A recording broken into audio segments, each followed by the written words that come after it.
2,500 मील दूर एक बिल्डिंग में लगभग 100 हॉस्टेजेस जहां की प्रोटेक्शन एक देश की आर्मी खुद कर रही हो, वहां घुसकर सभी हॉस्टेजेस को सेफली वापस लाना। ये कहानी किसी फिल्मी स्टोरी से कम नहीं। आज की स्टोरी है इजराइल के ऑपरेशन थंडरबोल्ट की।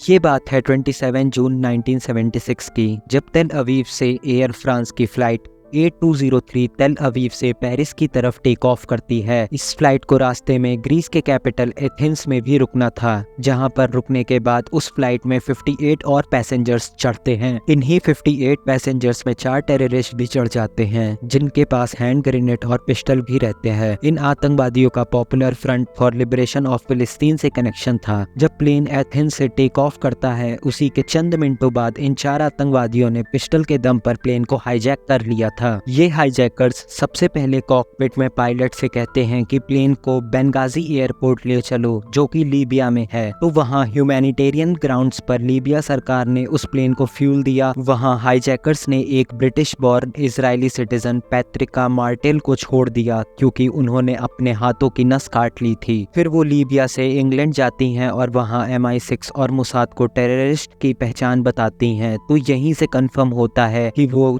एग्जैक्टली कौन 4 लोग हैं जिन्होंने प्लेन हाईजैक किया है, और वो प्लेन फिर वहां से भी टेक ऑफ कर जाता है। फिर ये प्लेन पहुंचता है एंटबे एयरपोर्ट युगांडा में। यहाँ से पहली बार इजरायली इंटेलिजेंस को पता लगता है कि इन टेररिस्ट को ईडी अमीन दादा, जो कि युगांडा का तानाशाह है, उनका पूरा सपोर्ट है, और ईडी अमीन ने खुद टेररिस्ट को वेलकम किया था। कुछ ही देर में इजरायली इंटेलिजेंस को ये भी पता लग जाता है कि ईडी अमीन ऐसा क्यों कर रहा है, क्योंकि इजराइल ने कुछ साल पहले अपने फैंटम फाइटर प्लेन युगांडा को देने से मना कर दिया था। तो इसी का बदला लेने के लिए ईडी अमीन ने पहले इजराइल के साथ डिप्लोमेटिक रिलेशन एंड किए और अब इन आतंकवादियों का साथ दे रहा था। तो प्लेन जब एंटबे एयरपोर्ट पहुंचता है, तब सभी हॉस्टेजेस को ओल्ड टर्मिनल बिल्डिंग में रख दिया जाता है, और इन 4 आतंकवादियों को सिक्योरिटी प्रोवाइड करने के लिए वहां 60 युगांडा के आर्मी के जवान भी तैनात किए जाते हैं। इस ओल्ड टर्मिनल बिल्डिंग में टोटल 248 हॉस्टेजेस होते हैं, और थोड़ी ही देर में ज्यूस और नॉन ज्यूस को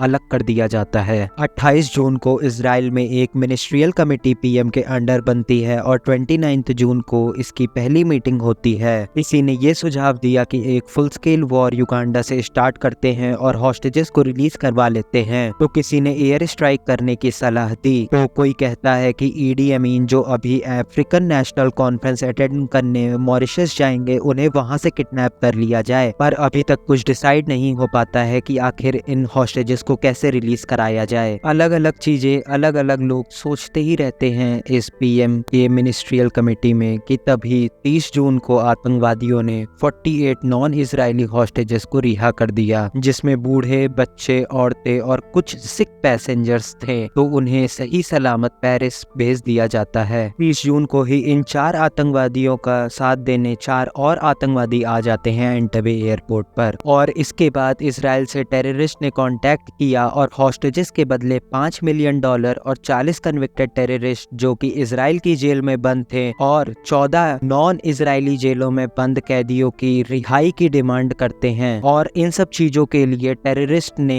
इजराइल को 48 घंटे का डेडलाइन भी इशू कर दिया था, और आतंकवादियों ने यह भी कह रखा था कि अगर इनकी सारी डिमांडों को 48 घंटे में इजराइल नहीं मानता है, तो ये सारे कैदियों को एग्जीक्यूट कर देंगे। लेकिन इजराइल का एक उसूल है कि वो कभी भी टेररिस्ट लोगों के साथ डील नहीं करेगा। लेकिन 1 जुलाई को इजराइल आतंकवादियों से बात करना शुरू कर देता है, ताकि उससे और वक्त मिल जाए और कोई प्लान बनाकर हॉस्टेजेस को रिलीज किया जा सके। और इस बातचीत का आउटकम बड़ा पॉजिटिव था। टेररिस्ट ने डेडलाइन 4 जुलाई के दोपहर 12 बजे तक की कर दी और 100 नॉन जूइश हॉस्टेजेस को रिलीज भी कर दिया। पर अभी भी 105 इजरायली जूइश और 12 एयर फ्रांस के क्रू मेंबर आतंकवादियों के कब्जे में थे। इसी वक्त एक रिटायर्ड इजरायली डिफेंस फोर्स का ऑफिसर बारूच बारतेफ ईडी अमीन से बात करता है, क्योंकि वो पहले ही इजरायली एम्बेसी इन युगांडा में पोस्टेड था और उसकी अच्छी जान पहचान रहती है ईडी अमीन से। और वो ये बात करता है कि आप इन आतंकवादियों का साथ छोड़ दें, पर ईडी अमीन बारूच की बातों से कन्विंस नहीं होते हैं। इजराइल के ऑफिशियल्स अलग अलग प्लान PM और डिफेंस मिनिस्टर को देते हैं। लास्ट में एक प्लान जो कि जनरल डैन शैमरॉन पीएम को बताते हैं वो प्लान फाइनलाइज होता है। जनरल डैन शैमरॉन का प्लान ये रहता है कि एंटबे एयरपोर्ट पर 200 इजरायली सोल्जर्स युगांडन आर्मी की ड्रेस में उतरेंगे और सेम ब्लैक कलर की मर्सिडीज से एक सोल्जर निकलेगा, आगे पीछे जीप होगी, ठीक उसी तरह जैसे ईडी अमीन का कॉन्वॉय चलता है, और ये स्पूफ करेंगे कि खुद ईडी अमीन आ रहे हैं जो कि इस वक्त अफ्रीकन नेशनल कॉन्फ्रेंस अटेंड कर रहे थे। प्लान में ये रहता है कि किसी को भी कुछ समझ में आए उसके पहले ही सारे टेररिस्ट को मार गिराया जाएगा और सभी हॉस्टेजेस को रेस्क्यू कर लिया जाएगा, और इस ऑपरेशन का नाम रखा गया ऑपरेशन थंडरबोल्ट। इजराइल को एंटबे एयरपोर्ट का ब्लूप्रिंट आसानी से मिल जाता है क्योंकि ये एयरपोर्ट एक इजरायली कंपनी ने ही कंस्ट्रक्ट किया था, और जो लोग इससे पहले रिहा हुए थे उन लोगों ने भी बता दिया था कि वहाँ की सिक्योरिटी कैसी है और एग्जैक्टली कौन सी जगह पर सभी हॉस्टेजेस को रखा गया है। इस काम के लिए इजराइल को किसी युगांडा के पड़ोसी देश से मदद चाहिए थी, तो यहाँ पर केन्या ने इजराइल की मदद की और उन्हें रिफ्यूलिंग और प्लेन लैंडिंग के लिए अपना जोमो केनियाटा इंटरनेशनल एयरपोर्ट भी दिया। फिर आता है प्लान एग्जीक्यूशन का टाइम। 3 जुलाई 1976 दोपहर 1:20 पर एंटबे एयरपोर्ट से 2500 मील दूर इजराइल में फाइटर प्लेन और हरक्यूलिस कैरियर टेक ऑफ करती हैं, और इस ऑपरेशन को लीड करते हैं कर्नल योनाथन नेतन्याहू जो कि current Israeli prime minister Benjamin Netanyahu के भाई थे। इस कैरियर में ब्लैक मर्सिडीज और 2 जीप थी जो कि बिल्कुल आइडेंटिकल थी ईडी अमीन के कॉन्वॉय की तरह। इनमें से जो 3 हरक्यूलिस कैरियर थी उनमें मिलिट्री पर्सनल ट्रेवल कर रहे थे और उसमें कुछ पैराट्रूपर्स भी थे। 2 बोइंग 707 भी थी जिसमें हॉस्टेजेस को सेफली लाना था, और इनमें से एक एज अ एयर एम्बुलेंस भी वर्क करती। इस पूरे कॉन्वॉय को F-4 Phantom fighter airplane protect कर रहे थे।